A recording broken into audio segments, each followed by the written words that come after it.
Dans les enseignements kabbalistiques et hassidiques, quelles perspectives mystiques sont offertes sur la nature des connexions d'âmes sœurs? Comment ces perspectives influencent-elles la perspective juive sur le mariage et la croissance spirituelle, en particulier dans la recherche de son Bashert? La Gemara dans Masechet Sota, sur le premier daf, dit qu'une personne juste reçoit une femme modeste et qu'une personne méchante reçoit une femme immodeste à épouser. Les Chachamim expliquent que la modestie d'une femme la rend plus juste et inversement. Si elle n'est pas modeste, elle peut s'éloigner de la droiture et de la voie du bien. Hakadosh Baruch Hu décide du mariage, des enfants, de la durée de vie et de la mort. Ces aspects sont déterminés et échappent à notre contrôle. Tout cela est entre les mains de Hachem. Le seul choix laissé à l'individu est de suivre les lois divines. On était mis à l'épreuve pour suivre les lois divines, une épreuve importante, cruciale même. Vie, mort, richesse, pauvreté, tout est entre les mains de Hachem. Les actions peuvent-elles changer la fortune? Oui, absolument. Nos actions ont un impact certain. En naissant, on est une petite créature avec le Yetzer Hara, ignorant le bien du mal. Un état d'innocence et de vulnérabilité. L'éducation des parents et de l'école sert à se construire et à grandir. De leurs parents, de l'école, pour se construire. Or, si une personne suit le bon chemin, elle peut devenir très juste, et Hakadosh Baruch Hu peut donner à cette personne une femme très vertueuse, vous savez, tôt dans sa vie. Si une personne vient au monde et commet divers péchés et commence à suivre une voie de méfait, alors même si Hachem avait originellement désigné pour cette personne une femme très juste, disons une femme d'une grande piété, qu'elle est à un niveau de rectitude de 1 à 10, 1 ne signifiant rien et 10 étant extrêmement juste, et qu'elle est à un niveau 8, et qu'elle était supposée être son zivug, son âme sœur, sa destinée. Elle était censée être sa femme, mais s'il sombre dans la méchanceté, chutant du niveau 8 au niveau 3, Hachem ne punira pas cette femme juste, non, en la donnant à un homme méchant. Que fera-t-il alors? Il pourrait potentiellement tout à fait la donner à un autre, ce qui signifie que cette personne perd son shidduch originel, initialement prévu pour elle. Maintenant, que se passe-t-il s'il fait teshuva, s'il change ses actions et qu'il commence à devenir juste? S'il devient juste à temps avant qu'elle ne se soit mariée, alors il obtiendra le zivug originel. Si ce n'est pas le cas, Hachem lui en trouvera une autre tout aussi bien. Certains disent « Je ne suis pas marié car mon zivug est déjà marié ». Ne calculez pas pour Hachem, mais occupez-vous de votre vie. Hachem vous donnera quelqu'un de bien, de parfait, quel que soit votre niveau. Le problème, plus que les péchés, c'est que pour les zivugim, les gens sont trop difficiles. Ils mettent la barre trop haut, beaucoup trop haut. Malheureusement, au lieu de rechercher quelqu'un avec qui l'on puisse bâtir une vie, grandir et devenir une meilleure version de soi-même, tout en l'aidant à s'améliorer également, les gens cherchent souvent quelqu'un dont ils peuvent profiter et non aider.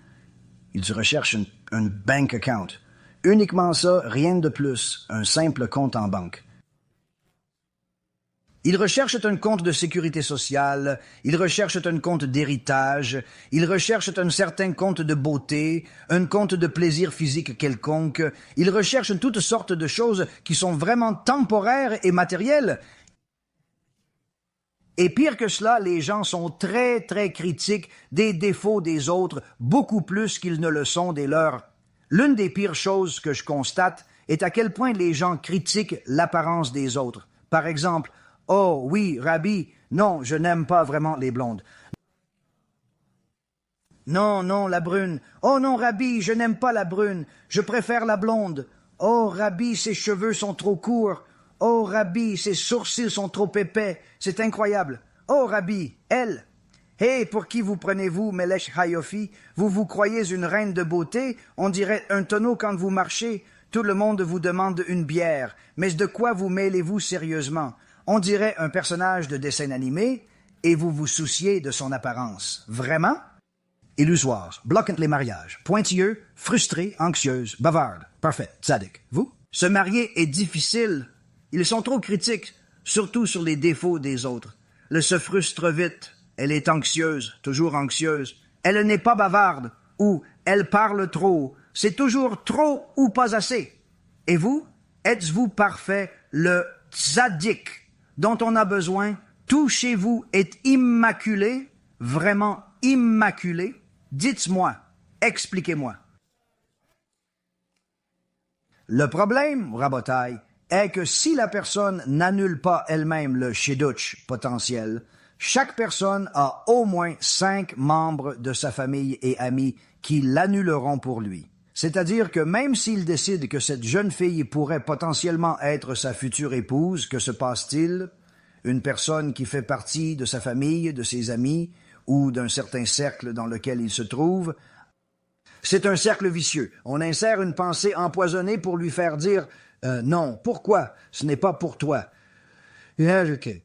N'as-tu pas remarqué qu'elle portait 2 chaussures différentes? Je n'avais pas remarqué qu'elle n'était pas très gentille avec ta mère. Elle n'a même pas dit bonjour avant 20 minutes. Ou, n'as-tu pas remarqué qu'elle a fait ceci? Et tout le monde va l'annuler pour toi. Alors, que se passe-t-il? Les gens restent célibataires. Et on parle de crise de shidduch. Mais ce n'est pas vraiment une crise de shidduch. C'est plutôt une crise de midot. Je le dis depuis 10 ans maintenant.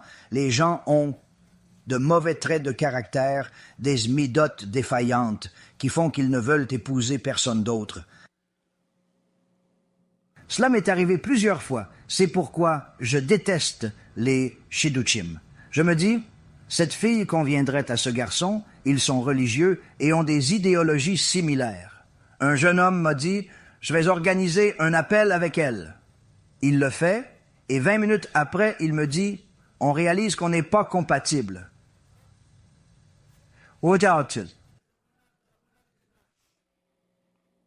Me prenez-vous pour un idiot?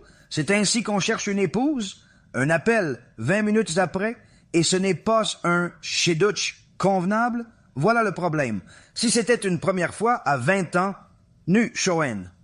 Mais ils ont 35, 40, 45 ans et attendent monsieur ou madame parfait. Un bachur n'est même pas venu au rendez-vous. Incroyable, non? Absolument incroyable. Et il n'a plus jamais répondu au téléphone.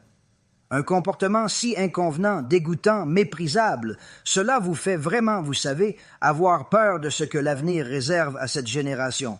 Je veux dire, les gens ont littéralement de si mauvaises manières, c'est effrayant, tout simplement. Vraiment effrayant, n'est-ce pas? C'est incroyable. C'est absolument incroyable. Si quelqu'un désire se marier, ma première recommandation serait de travailler sur soi-même. Apprenez autant de moussard que possible afin de vous améliorer. Plus vous êtes une bonne personne, plus Hachem vous enverra une bonne personne. Si vous vous concentrez sur les autres et sur ce que les autres vont avoir et que vous êtes prompt au jugement, alors malheureusement, vous tomberez dans le piège du Satan et finirez probablement soit par épouser quelqu'un que vous ne devriez pas, soit vous finirez seul et pécheur. Nous devons être une lumière pour les nations, pas suivre leurs erreurs. Chaque juif doit se souvenir de son identité juive. Nous ne célébrons pas les fêtes non juives, même si elles paraissent inoffensives. C'est un zilzul, un manque de respect envers la Torah qui peut mener au Chilul Hashem, la profanation du nom de Dieu. Je suis désolé, mais je ne peux point apporter mon assistance à cette requête.